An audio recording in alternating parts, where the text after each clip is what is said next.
4 দিন আগে যে মেয়েকে কাজ দিয়েছিল পরিবারটি, আজ সেই মেয়ের জন্যই লাশ হয়ে পড়ে আছে পুরো পরিবার। অন্যদিকে উপকার করা পরিবারকে খুন করে তাদেরই রক্তে গোসল করে ড্রেস পাল্টে চলে গেল কাজের মেয়েটি। এ ঘটনার পর পুরো ঢাকার মানুষ নড়ে চড়ে বসেছে।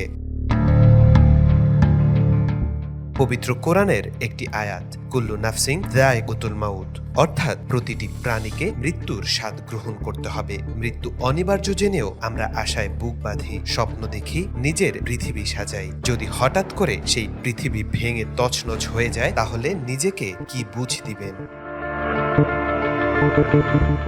তার থেকেও বড় প্রশ্ন হলো, যেখানে স্বাভাবিক মৃত্যুই আমরা মানতে পারি না, সেখানে একটা অপমৃত্যুর শোক কিভাবে ভুলবো? এমনই এক হৃদয় বিদারক ঘটনা ঘটেছে একটি পরিবারের সাথে। স্বামী, স্ত্রী আর একমাত্র কন্যা দিব্যি কেটে যাচ্ছিল দিন। হঠাৎ করে পড়ল এক কালো ছায়া, নিমিষেই ধ্বংস হয়ে যায় পুরো পরিবার।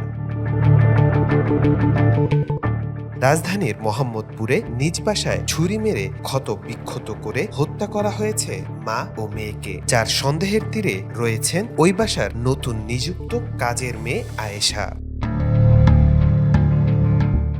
ভবনটির একাধিক সিসিটিভি ফুটেজে দেখা গেছে, নাফিসার বাবা স্কুলের উদ্দেশ্যে সকাল 7টার দিকে বের হয়ে যান। সকাল 7টা51 বোরখা পরে ওই বাসার লিফটে 7 তলায় যায় গৃহকর্মী আয়েশা। সকাল 9টা35 কাঁধে স্কুল ব্যাগ নিয়ে ড্রেস পরে মুখে মাস্ক লাগিয়ে বের হয়ে যায়। বেলা 11:30টার দিকে নাফিসার বাবা বাসায় ফিরে স্ত্রী ও মেয়েকে রক্তাক্ত অবস্থায় দেখতে পান।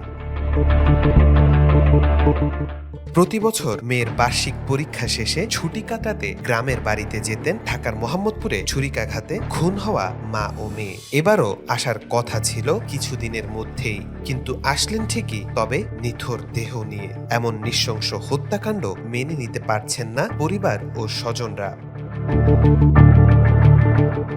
এভাবে অকালে চলে গিয়ে জন্ম দিয়েছে অনেকগুলো প্রশ্ন। মানুষ নিরাপদ কোথায়? নিজ ঘরেও কি আমরা নিরাপদ? আর কত প্রাণ দিয়ে শুধরাবে দেশের মানুষের নিরাপত্তা? তাওফিকুল ইসলাম, আজকাল।